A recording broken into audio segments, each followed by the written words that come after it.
बिस्मिल्लाहिर्रहमानिर्रहीम। अस्सलामुअलैकुम। हमारे चैनल में खुश आमदीद। नाजरीन, आज आपके लिए मैं इंतहाई खौफनाक, सनसनीखेज और दिलचस्प कहानी लेकर आई हूँ। लेकिन कहानी शुरू करने से पहले आपसे गुजारिश है कि अगर आप हमारे चैनल पर नए हैं तो हमारे चैनल को ज़रूर सब्सक्राइब कीजिए ताकि आपको हमारी वीडियोस सबसे पहले मिलें। ये कहानी नहीं बल्कि एक सच्ची हकीकत है।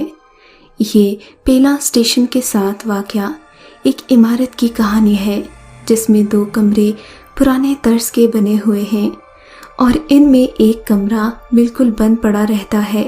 दूसरे 2 कमरों में हमारे नाना और मामू मुमानी और उनके बच्चे रहते हैं। एक कमरा जो इतना बड़ा नहीं है, छोटा सा है, उसमें हमारे नाना रहते हैं। हमारी नानी जान फौत हो गई हैं और दूसरा कमरा बहुत ही बड़ा है।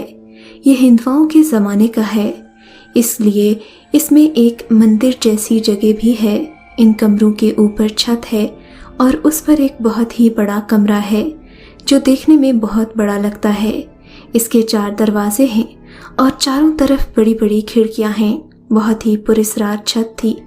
एक दफ़े हम घर वाले अपने नाना के घर गए।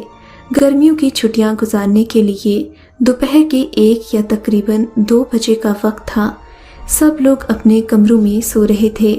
हम सब कजिन्स बाहर दरख्तों में छांव पर बैठे थे कि अचानक छत से किसी चीज़ की आवाज़ सुनाई दी, जैसे कोई कांच की चीज़ गिरकर टूटती है। हमने समझा शायद कमरे में कोई चीज़ गिरी हो। हम यही बात कर रहे थे कि हमें वैसी ही आवाज़ दोबारा सुनाई दी। हमारे मामू के बेटे उमैर ने कहा, लगता है कि कोई छत पर है। मेरी छोटी कज़िन अलीना ने कहा कि छत पर जाकर देखते हैं। वैसे तो हमें छत पर जाना सख्ती से मना था, मगर आज सब बुजुर्ग सो रहे थे, सो हम लोगों ने छत पर जाने का सोचा। हमें छत पर जाने का मौका शायद पहली बार मिला था। हम सब जब वहां पहुंचे तो हमना आखिरी सीढ़ियों पर खड़ी थी, गुमसुम। वहां से छत वाला कमरा तो नहीं, मगर पूरा सहन नजर आता था। हम सब भी वहीं खड़े हो गए, मगर कोई मध्यम मध्यम आवाज़ें आने लगीं। तभी हम लोगों ने देखा कि सहन में एक गोला सा हवा में उछल रहा था, मगर नज़र कोई नहीं आ रहा था। यूं लग रहा था जैसे 2 छोटे बच्चे बॉल से कैच कैच खेलते हैं। वैसे ही बॉल एक तरफ से उड़कर दूसरी तरफ जाती, फिर वहाँ से उड़कर उसी तरफ आती। इतने में हमारी छोटी कज़िन नाइमा, उसने देखा कि हम सब सीढ़ियों पर हैं तो वो भी भागकर आ गई, मगर जैसे ही वो ऊपर आई तो वहीं पर चीख पड़ी। हम सब ने पीछे की तरफ देखा। इतने में हमारे नाना आ गए। इन्होंने हमें छत से उतरते हुए देख लिया तो हम सब बच्चों को इकट्ठा करके बहुत डांटा। बोले, मैंने जब तुम सबको छत पर जाने से मना किया था तो फिर तुम लोग क्यों गए थे? मैंने अपने नाना को सारी बात बता दी कि हमने इस तरह छत पर से आवाज़ सुनी थी, सो वहाँ जाना ही पड़ा। इन्होंने कहा, मुझे सब पता है, इसलिए तुम्हें वहाँ जाने से रोकता हूँ, क्योंकि वहाँ आग की मखलूक आबाद है, यानी कि जिन आबाद हैं।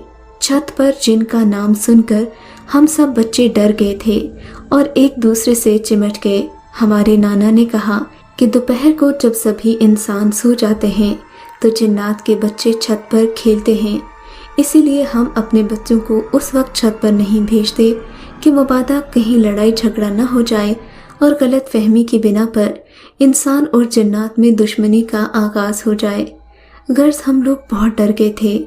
नाना ने मना किया कि अब उस तरफ मत जाना। बहरहाल हम सब अपने कमरों में चले गए। वो दिन तो उसी तरह गुजर गया और रात भी हो गई। रात को करीबन हम सब 11 बजे सोते थे कि अचानक रात के 2 बजे हमें कज़िन ने उठाया और कहने लगा, नाना जान छत की तरफ जा रहे हैं। ऐसा करते हैं कि हम सब भी उनके पीछे पीछे जाते हैं। जब हमने सुना कि नाना जान खुद छत पर हैं तो हम लोगों का भी दिल किया, सो हम भी उनके पीछे पीछे छत के कमरे के दरवाजे पर चले गए।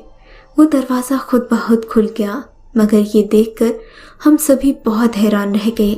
खिड़की से अंदर झांका तो वहाँ पर बच्चों का शोर सुनाई दे रहा था। कमरे में चारों कोनों पर 4 दिए जल रहे थे, मगर हमें कुछ भी नज़र नहीं आ रहा था। हम सब लोग यूं ही कतार में खड़े ये सब मंजर देख रहे थे कि इतने में हमारी नज़र नाना जी पर पड़ी। वो कमरे के दरमियान में एक पुराने से स्टूल पर बैठे थे। उन्हें देखकर ऐसा लगता था कि जैसे वो नींद में ही हों। हमें उस कमरे में बहुत से भयानक साए नज़र आने लगे। हम सब एक दूसरे का हाथ पकड़कर खड़े ये सब देख रहे थे कि इतने में साए की जगह बहुत से लोग नज़र आने लगे। उफ अल्लाह, इतने भयानक चेहरे हमने कभी नहीं देखे थे। इन सब के चेहरों पर आंखों की जगह सिर्फ एक एक गड्ढा था। सबके नाखून 2-2 इंच लंबे होंगे और दांत ऐसे कि लगता था कि हाथी के दांत हों। उनकी एक आंख से ऐसा लगता था जैसे खून भरा हुआ हो, बिल्कुल लाल। इनके जिस्म सड़े और जले हुए थे। इन्हें देखकर हम सब डर गए, एक दूसरे को ना बोलने का इशारा किया। इधर हमारे नाना जी जैसे बैठे थे बिल्कुल वैसे ही बैठे रहे। अब वो मुंह ही मुंह में कुछ पढ़ रहे थे। सब उनके आगे चुप करके खड़े थे। हमें हैरत हुई कि आखिर ये मामला क्या है। इतने में हमने देखा कि एक बहुत ही भयानक किस्म की लड़की, जिसके ना ही होंठ थे ना ही कान और नाक, सबके गले लग रही थी। सब जोर जोर से हंस रहे थे।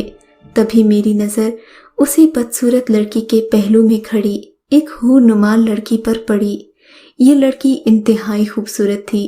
यूं लगता था कि इसका ताल्लुक इन जिन्नात के कबीले से ना हो, बल्कि वो कहीं और से आई हो। मैंने उसे देखा तो देखता ही रह गया। इसने लाल रंग का जोड़ा पहना हुआ था। बड़ी बड़ी खूबसूरत आंखों में काजल भरा हुआ था, जबकि हाथों में बेशुमार सुनहरी जेवर था। उसे देखकर जिन्नात के मामले में मेरे जो भी अंदेशे थे सभी दूर हो गए। मैं उसे देखने में महव था कि अचानक वो मेरी तरफ बढ़ी। मैं तो जैसे अपने होशो हवास में न रहा। हालांकि उस वक्त मेरी उम्र कम थी। मैं इश्क मोहब्बत के चक्करों में नहीं पड़ा था, ना ही मुझे ख़वातीन में कोई दिलचस्पी थी। मगर वो लड़की मुझे बतौर इंसान या फिर एक खूबसूरत वजूद के इस कदर पुरकशिश लगी कि मैं उसकी तरफ बढ़ता ही चला गया। जो ही मैंने उसे छुआ, मुझे लगा मैंने पानी की किसी मूरत को छुआ हो। उस लड़की का लिबास रेशमी था। उसने आगे बढ़कर मुझे बाहों में भर लिया और फिर मुझे यूं मुस्कुराकर देखने लगी कि मेरा दिल धक धक करने लगा। तभी उसने आगे बढ़कर मेरे सर पर टोपी नुमा एक चीज़ रखी और मेरा हाथ अपने हाथ में लेकर चल दी। अब वो उस तरफ को जा रही थी जहाँ मेरे नाना अब्बू बैठे कुछ पढ़ रहे थे। नाना अब्बू की आंखें बंद थीं। तभी वो लड़की मेरे हाथ में हाथ डालकर बैठी रही।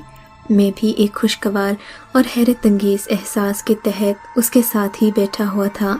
कुछ लोग हमारी तरफ फूल की पत्तियां फेंक रहे थे, जबकि सामने एक कागज और एक पेंसिल रखी हुई थी। तभी उस लड़की ने धीरे से मेरी तरफ देखा और बोली, मुझसे शादी करोगे? उसका इतना कहना था कि मैंने नासमझी में सर हिला दिया। उसने मेरा अंगूठा पकड़ा और सामने रखे अजीबो गरीब कागज पर लगाने ही लगी थी कि मेरे नाना अब्बू की आंख खुल गई। इन्होंने मुझे देखा तो इनकी आंखें सुर्ख डोरों से भर गईं। मुझे गुस्से से देखने लगे। आसपास मौजूद सभी लोग सहम गए। दादा ने गिरजकर उस लड़की को डांटा, ए लड़की, तूने मेरी ताबेदारी का यही सिला दिया है कि मेरे ही नवासे को वरगला रही है? नाना अब्बू उस पर गिरज रहे थे। मैं सहमा सा उनके साथ खड़ा था, जबकि मेरे साथ जो बाकी बच्चे आए थे उनके वजूद का दूर दूर तक एहसास नहीं था। तभी नाना ने उस लड़की को हाथ से पकड़कर रस्सियों में जकड़ा और छत वाले दरवाजे के पास बांध दिया। वो लड़की जोर जोर से चीखने चिल्लाने लगी। नाना ने मुझे वहां से बाहर जाने का कहा। मैं बाहर आया तो सब कुछ जैसे नॉर्मल था, कुछ हुआ ही ना हो। मैं वापस अपने कमरे में आया तो सब लोग यूं ही सोए हुए थे, जबकि मुझे जिस कज़न ने उठाकर नाना अब्बू के कमरे की तरफ जाने का कहा था, उसके खराटों की आवाज़ बाकायदा कमरे में गूंज रही थी। मेरी समझ में न आया कि मेरे साथ हुआ क्या है। मैं हैरान परेशान अपने कमरे में लेट गया।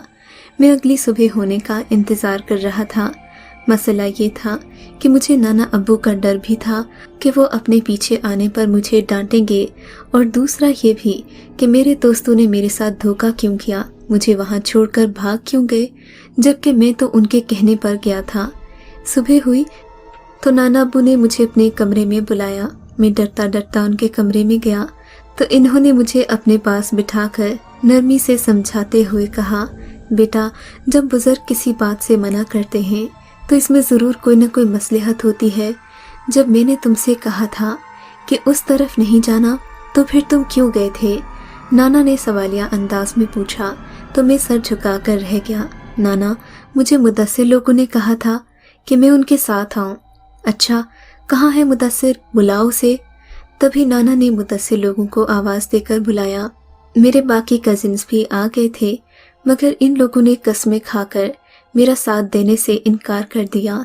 मैं अपने दोस्तों से बहुत नाराज़ हुआ, सोचा कि ऐन डर पर घबरा कर मुझे छोड़ दिया।